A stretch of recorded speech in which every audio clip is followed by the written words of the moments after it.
السلام علیکم ناظرین، میں ہوں عابد اندلیب. ایک دفعہ پھر میں موجود ہوں جناب شاہد لطیف صاحب کے ساتھ. سر آپ کا بہت بہت شکریہ. لوگ آپ کو دیکھتے ہیں، آپ کی بڑی فالوئنگ ہے، اس لیے ہم آپ کے پاس آتے ہیں. چیئرمین سینٹ کے خلاف تحریک عدم اعتماد آئی، ناکام ہو گئی. اس کو آپ کیسے دیکھتے ہیں سر؟ دیکھیے، میں سمجھتا ہوں کہ اپوزیشن جو ہے ان کو تو اپنے منہ ڈھانپ لینے چاہیے اور لوگوں سے منہ اپنا جو ہے وہ بچائیں، کیونکہ اتنی بڑی بڑی باتیں کرنی اور نعرے لگانا کہ جناب ہمارے پاس یہ نمبرز گیم ہے اور میجورٹی ہمارے ساتھ ہے، اکثریت کا ڈھنڈورا پیٹنا اور پھر ان کو بار بار کھانوں پہ بلانا اور دنیا کو دکھانا کہ دیکھیں جی یہ سب کے سب ہمارے ساتھ ہیں. وہ کوئی 64 انہوں نے ایک نمبر اپنا پورا کیا ہوا تھا اور کہا یہ جا رہا تھا کہ جی 53 ہمیں چاہیے، تو 64 تو بہت زیادہ ہیں. بالکل. تو کل ان سے 53 پورے نہیں ہو سکے. اپنے 53 پورے نہیں ہو سکے. اپنے 53 جس کا وہ کہہ رہے تھے کہ یہ تو ہمارے ہاتھ میں ہے. تو میں سمجھتا ہوں کہ ایک تو یہ کہ اتنے بڑے بڑے نعرے لگانے، بیانات دینے، ایک تو اس کی ناکامی، یہ ویسے بھی بات ٹھیک نہیں ہوا کرتی. اور جس نیت سے یہ کام ہو رہا تھا، میں تو لگاتار یہی بات کرتا رہا کہ مجھے نظر نہیں آتا کہ ایک شریف انسان اور ایک جنٹلمن جو کہ سینٹ چیئرمین کے طور پہ وہاں بیٹھا ہے اور جس سے پوری سینٹ جو ہے اور سارے سینیٹر جو ہیں وہ خوش ہیں. کسی ایک سینیٹر سے بھی ہم نے ان کے خلاف کوئی شکایت نہیں سنی اور سینٹ کے چیئرمین کو بغیر کسی چارج شیٹ کے یوں ہٹانا، اس کی کوئی لاجک بھی سمجھ نہیں آئی. منطق انہی کو معلوم ہوگا. کیا منطق تھا؟ منطق صرف یہی تھا کہ حکومت کو ہلانا ہے، حکومت کو جھنجھوڑنا ہے. اور مولانا فضل الرحمان جو ہیں وہ تو سب سے آگے بڑھ کے بات کرتے ہیں اور انہوں نے کہہ دیا کہ جی اگست میں یا آپ مستعفی ہو جائیں یا پورا پاکستان امڑ آئے گا اسلام آباد. اب وہ پورا پاکستان کہاں ہے؟ کیا یہ دینی مدارس جو ہیں یہ پورا پاکستان ہے؟ ان کا آ جا کے جو زور ہے وہ انہی مدارس کی طرف ہے نا. وہ جو ان کے جلسے کامیاب ہوئے کوئٹہ میں، بلوچستان کی بات کر رہا ہوں، ان سب کا اگر آپ دیکھیں پارٹیسپیشن جو تھی وہ کن لوگوں کی تھی.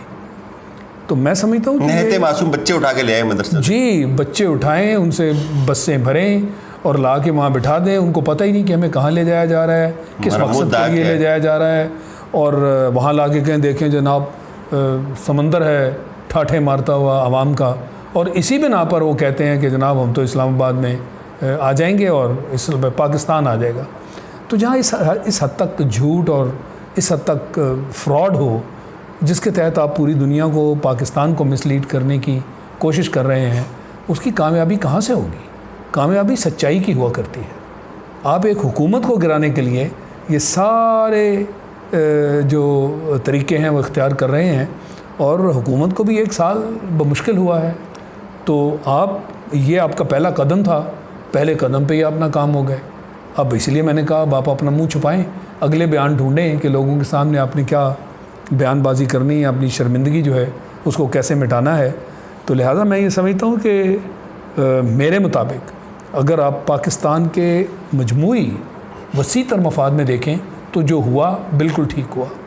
اور اس حد تک تو میں بات نہیں کر رہا تھا مختلف پروگرامز میں، مگر مجھے کوئی یہ معاملہ اٹھتا ہوا ٹھیک نہیں لگ رہا تھا کہ 1 سال پہلے اتنی مدد کی آپ نے یہ سینٹ چیئرمین بنانے کے لیے اور اتنے زور و شور سے آپ سامنے آئے اور بے انتہا آپ نے اس کے لیے ایفرٹ کیا.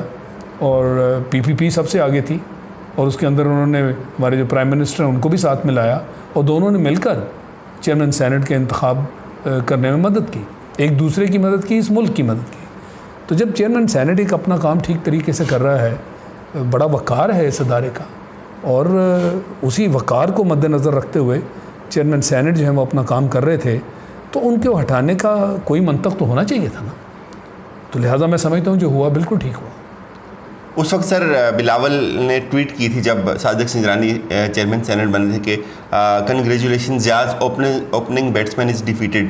وہ چونکہ نواز شریف کے بارے میں تھی اور اب وہی اس کو موو بیک کرنے کے لیے ایک اس طرح سے سرگرم عمل ہے.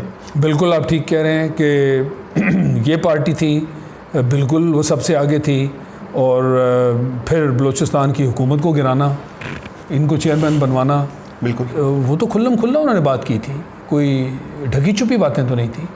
اور یکدم 1 سال کے اندر اسی پارٹی کا اتنا آگے آنا اور کہنا جی اس کو ہٹا دو اور کل جو بلاول بھٹو ہیں ان کو بھی آپ نے دیکھا کتنے جوشیلے انداز میں وہ بیان بازی کر رہے تھے اور نہ جانے کیا کیا وارننگز دے رہے تھے، کیا کیا سازشی ان کی تھیوریز جو تھیں وہ دنیا کے سامنے رکھنے کی کوشش کر رہے تھے.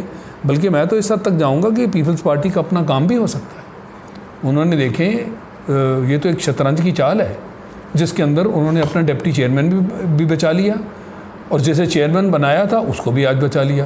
اسی لیے میں دیکھ رہا ہوں کہ پی ایم ایل این کے اندر بھی کچھ لوگ ایسے ہیں جو اس سازش کی طرف انگلیاں اٹھا رہے ہیں اور وہ یہ سوچ رہے ہیں کہ آئندہ ان کے ساتھ ہم ڈیل نہ کریں، ڈیل جو ہے ان کے ساتھ مل کر ہم نہ کریں. شاید ان پر بھی کچھ چیزیں ہیں، اس طرح کی چیزیں جو ہیں وہ بے نقاب ہو رہی ہیں. مگر پھر سے میں وہی بات کروں گا، جب آپ کی نیت میں اس طرح کا فطور ہو تو پھر شکست تو ہونی ہے. وہ آپس میں آپ نے کی جیسے بھی ہوئی، اور چیئرمین سینٹ اور پھر سینٹ کا جو وقار ہے وہ بحال رہا. میں سمجھتا ہوں کہ اوور آل یہ اچھا ہو. سر اس کو اگر تھوڑا سا براڈر پرسپیکٹیو میں بات کریں، جیسے آپ نے بڑی اور بھی چیزیں کھول دی کہ صرف اور صرف اپنی پارٹیسپیشن کو بڑھانے کے لیے فضل الرحمان اس طرح کی ایکٹیویٹیز کر رہے ہیں. ایک نارمل پروسیس ہے، چل رہا ہے، چیئرمین سینٹ چلا رہے ہیں سینٹ کو، کوئی قباحت نہیں ہے، کوئی ان کے خلاف چارج شیٹ نہیں ہے، ساری چیزیں نارمل ہو رہی ہیں. تو کیا ضرورت ہے اس طرح کا ایڈونچر کرنے کی؟ اور اب جب یہ ایڈونچر کر دی اور یہ ناکام ہوا تو آپ سمجھتے ہیں کہ 5 سال مزید اب اس اپوزیشن کو عمران خان کے خلاف کچھ کرنا چاہیے اخلاقی طور پہ؟ میں سمجھتا ہوں کہ ان کے پاس جواز نہیں ہے. وہ جو آپ نے بات کی کہ 5 سال اب ان کو کیا کرنا چاہیے، یہ جو ایک ابال آیا ہوا تھا ان کے اندر، وہ ابال جو ہے وہ کیا ٹھنڈا ہوگا یا مزید اس میں ابال لانے کی کوشش کی جائے گی. میں نہیں سمجھتا کہ ان کو کوئی بھی کسی طرح سے بھی اب سپورٹ ایسی ملے گی جس کے تحت یہ خواب دیکھ رہے تھے. مولانا جو ہے جیسے میں نے کہا وہ تو حکومت گرانے کی کھلم کھلا بات کر رہے تھے، جبکہ پیپلز پارٹی کہہ رہی تھی کہ نہیں ہم حکومت نہیں گرانا چاہتے. اور یہ کیسا اتحاد ہے کہ 2 جو میجر بڑی پارٹیاں اس میں شامل ہیں. پہلی بات تو یہ کہ ان کو اپنے اندر کوئی ایسا لیڈر نہیں ملا جو اس تحریک کو لیڈ کر سکے، اور ایک باہر کے آدمی کو جس نے اپنی سیٹ تک نہیں جیتی الیکشنز میں، یہ ہے ان کی مقبولیت. عوام میں مقبولیت کا عالم یہ ہے. ہاں ان کی مقبولیت کس چیز پر ہے کہ جوڑ توڑ کے ماسٹر ہیں. جہاں اس طرح کے کام کرنے ہوتے ہیں، جہاں سازشی پہلو سامنے رکھتے ہوئے ان کا سہارا لیتے ہوئے منافقت کا استعمال ہو گیا کہ جو باتیں ہیں ان کو غلط ملت موڑ توڑ کر بیان کرنا اور لوگوں کے اندر ان کے جذبات کو ابھارنا. اب جیسے دیکھیں نا کہ یہ مذہبی کارڈ کا استعمال کرنا، یہ سیاست اور مذہب کہاں 2 چیزیں ان کو آپ ہر مرتبہ اکٹھا کر دیں، وہ بھی اپنے فائدے کے لیے، اپنے فائدے کے لیے. قدرتی بات ہے، یہ ملک کے فائدے کی تو بات ہی نہیں. کوئی ملک دنیا کا دکھا دیں جہاں سیاست کے اندر لوگ جو ہیں وہ اپنے مذہب کو استعمال کریں.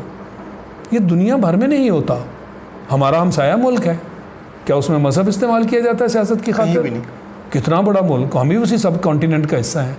یہ ہمارے اندر یہ جو جراثیم ہے یہ ہم نے خود پیدا کیے ہیں نا، کہ اپنا مقصد حل ہونا چاہیے اور جو ملک کا مجموعی مفاد ہے اس کو اس سے کوئی غرض نہیں. ان کو وہ جو مرضی ہوتا رہے، دنیا کیا سوچتی ہے آپ کے بارے میں. جب آپ ایسے لوگ بچے لا کے ان کو مجلسوں میں اور جلسوں میں بٹھا دیں گے تو یہ کیا تصاویر دنیا کے سامنے نہیں جا رہی کہ جلسے کے اندر لوگ کون بیٹھے ہیں؟ یہی وجہ ہے نا جس میں آپ کو کہا جاتا ہے جی کہ آپ انتہا پسند قوم ہیں. وہ فیٹف جو ہے پھر آپ کو گرے اور گرے سے بلیک میں لے جانے کی بات کر رہا ہے، اور آپ بھرپور طریقے سے وہ کوشش کر رہے ہیں. جیسے یہ میمو گیٹ اور جیسے یہ ڈان لیکس کم تھی کہ ہم اس سے نکلنے کے لیے اپنی جان مار رہے ہیں. نئی حکومت جو ہے اس کو اچھا خاصا ایک مشکل کا سامنا ہے کہ اس میں سے کیسے نکلیں، اور انتھک محنت کی جا رہی ہے. کل عدم جماعتیں ڈکلیئر کرنا، لوگوں کو پکڑنا، جو اپنے ٹیکس وغیرہ ہیں ان کو دیکھنا، اپنی معیشت جو ہے جن مشکلات کا شکار ہے اس سے بچانے کے لیے اتنی انتھک محنت کرنا.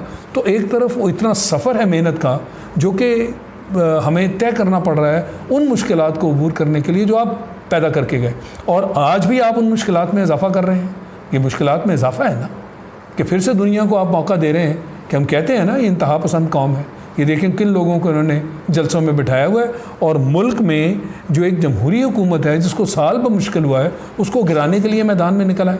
اپنے تو آپ نے 5-5 سال مکمل کیے، اور ملک کو جس تباہی کے دہانے پر آپ چھوڑ کے گئے اس میں تقریباً پورا ملک جو ہے وہ اس چیز کو سمجھتا ہے، اور لوگ جو ہیں ایسے تو نہیں وہ اتنی بڑی تبدیلی لائے، ایسے تو نہیں انہوں نے ایک نئی جماعت ہے اس کا انتخاب کیا جس کو یہ کہتے ہیں جی سلیکٹڈ وزیر اعظم، کیونکہ آپ کے تو خواب و خیال میں نہیں تھا، آپ ہمیشہ سے یہی خواب دیکھتے رہے کہ میری باری تیری باری. تو یہ باریوں کی مد میں چونکہ اب آپ سمجھتے ہیں کہ جی مارشاء اللہ کا ویسے ہی معاملہ ختم ہو گیا تو اگلی باری میری ہے، تو اب یہ کیا ہوا، یہ تیسری پارٹی کہاں سے آ گئی. تو اس لیے میں سمجھتا ہوں کہ معاملے جو ہیں وہ ہم کوشش کر رہے ہیں کہ انہیں سنبھالیں. ملک جو ہے اس کے وسیع تر مفاد میں کچھ ایسے کام کریں کہ ہمارے سر پہ جو تلواریں لٹک رہی ہیں، دہشت گردی کی تلوار، FATF کی تلوار، معیشت کی تلوار، یہ ساری چیزیں جو ہمارے سر پہ مسلط کی جانے والی ہیں یا کرنے کی کوشش کی جا رہی ہے، ہم اس کے خلاف ایک جنگ لڑ رہے ہیں. اور ادھر یہ سینٹ کھیل رہے ہیں، اور یہ اپنی سینٹ کھیل رہے ہیں. یہ ایسی جھوٹی سچی باتیں لگا کر لوگوں کے جذبات ابھارنا، گمراہ کرنا. اور خاص کر دیکھیں مذہب کا معاملہ ایسا ہے کہ لوگ اس پہ جذباتی ہوتے ہیں اور ہونا بھی چاہیے. اور پھر اس کے اندر آپ یہ لے آئیں کہ جی قادیانی معاملہ ہے، حب رسول کا معاملہ ہے، اور اس پہ بھی آگے چل کے کرتے ہیں. تو یہ معاملات جو ہیں یہ میں نہیں سمجھتا کہ اس کو آپ صحیح رخ دینے کی کوشش کر رہے ہیں. بہرحال میں پھر سے یہی بات کروں گا کہ کل جو ہوا بہت اچھا ہوا، اس ملک کے وسیع تر مفاد میں ہوا، اور اللہ کرے کہ اب اس کے بعد ان کی زبان بند ہو، اور یہ جو بڑے بڑے انہوں نے منصوبے بنا رکھے تھے، کل جو پہلا قدم ہے وہ بہت بری طرح ناکام ہوا. اور آئندہ اگر یہ مزید اس میں قدم اٹھانا چاہیں گے تو میں سمجھتا ہوں ان کو ناکامی کا سامنا ہوگا. سر اس سے ایک اور بھی دلچسپ پہلو نکلتا ہے، اپوزیشن کا جو متوقع الائنس تھا فیوچر میں، وہ بھی اپنی طور پہ شیک ہوا. پیپلز پارٹی کو کہیں نون لیگ سے ٹھیس پہنچی، نون لیگ کو کہیں پیپلز پارٹی سے ٹھیس پہنچی، ان کے اپنے اندر بھی ٹرسٹ ڈیفیسٹ جنریٹ ہوا. نہیں سمجھتے آپ؟ میں سمجھتا ہوں، مگر میں اگر حقیقت آپ کو بتاؤں تو اندرونی بات یہ ہے کہ یہ اتحاد کبھی تھا ہی نہیں. جیسے باقی باتیں جعلی اور جھوٹی ہیں، یہ بھی جعلی اور جھوٹا معاملہ ہے. پہلا APC جو تھا اس کے ساتھ کیا ہوا؟ بالکل کچھ بھی نہیں نکلا. آپ دیکھیں نا کہ فوراً انتخابات کے بعد اس وقت جو چیز ہے یہ تو بڑی تازہ تھی، اور انہوں نے کوشش کی کہ جناب یہ بالکل تازہ چیز ہے، اس کا بھرپور فائدہ اٹھایا جائے. تو وہ تو ہوا میں تحلیل ہو گیا، بڑے زور و شور سے وہ بھی بیانات آئے تھے. جیسے آج مولانا جو بڑھ چڑھ کر جلسے، جلوس اور اس طرح کی بات چیت کر رہے ہیں، بڑی جذبات سے بھری ہوئی. اس وقت بھی بڑی یہ بات ہوئی تھی، اور دنوں کے اندر اندر اس کی منصوبہ بندی بدلتی رہی کہ جی پہلی ٹاپ لیڈرشپ نہیں ہوگی، سیکنڈ لیول کی ہوگی، پھر وہ بھی غائب ہو گئی، آپس میں اکٹھے ہی نہیں ہو پائے. اس کا مطلب ہے کہ سب کے سب جو ہیں ان میں اتحاد وہ نہیں ہے، اور نہ ایسا ایجنڈا ہے جس پر سب اکٹھے ہو سکے. ہر ایک کا اپنا اپنا ایجنڈا ہے. آپ موجودہ صورتحال کو بھی دیکھ لیں کہ اگر پیپلز پارٹی کھلم کھلا کہتی ہے کہ حکومت گرانا ہمارا مقصد نہیں ہے، اور مولانا کہہ رہے ہیں کہ حکومت گرانے کے لیے ہمارے حکومت گرانی ہے، اور پھر وہ کہتے ہیں جی اگست میں استعفیٰ دو ورنہ چڑھائی کر دیں گے، تو یہ پھر کیا طریقہ ہے؟ کیا یہ اتحاد ہے؟ کیا وہ ایک صفحے پہ ہیں؟ تو کیسا اتحاد ہے جس میں سب لوگ جو بیچ میں بیٹھتے ہیں، اور دو میجر پارٹیاں ہیں اس ملک کی، بڑی پارٹیاں، ان کے اندر ایسی لیڈرشپ نہیں ہے جو اس تحریک میں آگے لے کے جا سکے. اور وہ کیوں نہیں ہے؟ اس لیے کہ ان کے پاس لوگ نہیں ہیں جس کو کہتے ہیں جی اسٹریٹ پاور دکھائیں گے.